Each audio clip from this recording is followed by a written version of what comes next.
ग्रामीण भारत के editor in chief Vineet Srivastava ने मध्य प्रदेश के नगरीय विकास एवं आवास मंत्री ओपीएस भदौरिया से खास बातचीत की। मंत्री भदौरिया ने बताया कि प्रदेश में जल्द ही ऐसा कानून आने वाला है जिससे छोटे किसानों का शोषण रुक जाएगा। उन्होंने बताया कि इंदौर में आधुनिक तकनीक से 1024 ऐसे मकान बनेंगे जिनमें प्राकृतिक आपदा जैसे तूफान को झेलने की क्षमता रहेगी। मध्य प्रदेश के राज्य के आपके नागरिक प्रशासन मंत्री ओपीएस भदौरिया जी हमारे साथ हैं। ओपीएस भदौरिया जी, मंत्री महोदय, आपका बहुत बहुत स्वागत है ग्रामीण भारत पर। धन्यवाद सर। नमस्कार। आज कैबिनेट थी, क्या डिसीजंस हुए कैबिनेट में? कैबिनेट में जो महत्वपूर्ण मुद्दे हैं वो एक तो मुद्दा ये था कि जो सीमांत किसान हैं, छोटे किसान हैं, 1 हेक्टेयर या इससे कम ज़मीन वाले हैं, उनका अक्सर शोषण होता है। जो सूदखोर लोग हैं वो उनसे अनाप शनाप ब्याज की वसूली करते हैं।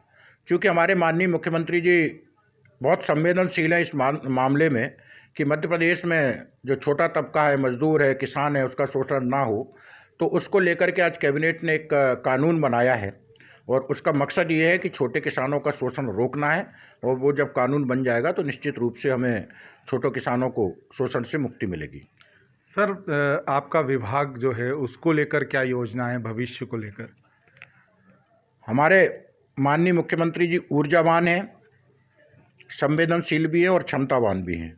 सबसे ज़्यादा जो फोकस मध्य प्रदेश में माननीय मुख्यमंत्री जी का है वो ये है कि केंद्र सरकार की जितनी भी योजनाएं हैं, माननीय प्रधानमंत्री मोदी जी ने जो योजनाएं प्रदेश सरकार के विकास के लिए दी हैं, तो मध्य प्रदेश पूरे देश में अग्रणी बने।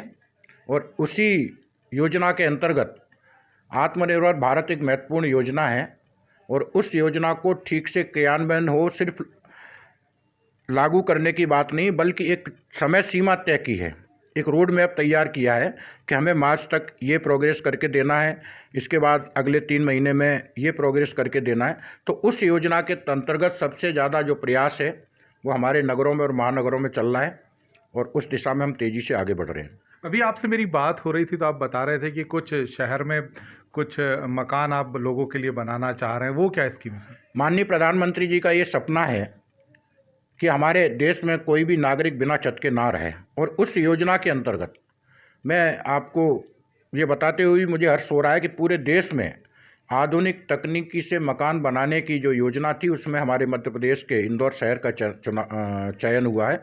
1024 मकान हम बना के देंगे वहाँ पर के। नगर निगम ने वहाँ पे 4.5 हेक्टेयर ज़मीन भी अधिकृत कर ली है। उस जो लाइट हाउसिंग प्रोजेक्ट है उसके अंतर्गत आधुनिक तकनीकी से जो मकान बनेंगे वो प्राकृतिक प्रकोप को, प्राकृतिक तूफान वगैरह को, भूकंप वगैरह सहन करने की क्षमता भी रहेंगे, अपेक्षाकृत सस्ते भी पड़ेंगे और वो नॉन स्लम एरिया में आम आदमी को उपलब्ध कराने की योजना है। और अगर वो वहाँ सफल होती है तो पूरे प्रदेश में हम लागू करेंगे उसको। मध्य प्रदेश में भोपाल, इंदौर, ग्वालियर, जबलपुर जैसे बड़े शहर हैं, इनको लेकर आप कुछ कर रहे हैं? स्वच्छता हमारा एक बड़ा मिशन है और उस मिशन के अंतर्गत भी मुझे आपको ये बताते हुए बड़ी खुशी है कि इंदौर लगातार 4 बार देश में प्रथम स्थान पर आया है और 5वीं बार भी इंदौर की बारी है। और कहीं ना कहीं जो महानगर आपने जो गिनाए हैं 6, वो किसी न किसी श्रेणी में उन्होंने देश में अव्वल स्थान ग्रहण किया है। जैसे भोपाल का चयन कैपिटल कैटेगरी में हुआ है, जबलपुर का भी चयन किसी कैटेगरी में हुआ है। तो स्वच्छता पे हमारा पूरा ध्यान है। दूसरा, जो शहरी क्षेत्र में कांग्रेस ने जनहितकारी योजनाएं बंद कर दी थी, जैसे दीनदयाल रसोई योजना, रैन बसेरा, उनको हम मॉडिफिकेशन करके आधुनिक रूप देके फिर से उनको चालू कर रहे हैं, उनको फिर से जनता की सुविधा के लिए उपलब्ध करा रहे हैं। जनता के लिए फिर से चालू करके यूज़ कर रहे हैं, जनता के लिए बना रहे हैं। और सबसे बड़ी बात अगर इस बार की हम लोग माने तो पोर्टेबल हाउस जो है वो अब इंदौर चयनित हो चुका है उसके लिए, और आम लोगों को भी अब उनकी जेब के अनुसार वहाँ पर मकान मिल सकेंगे। मंत्री महोदय, आपने हमसे बात की उसके लिए बहुत बहुत धन्यवाद।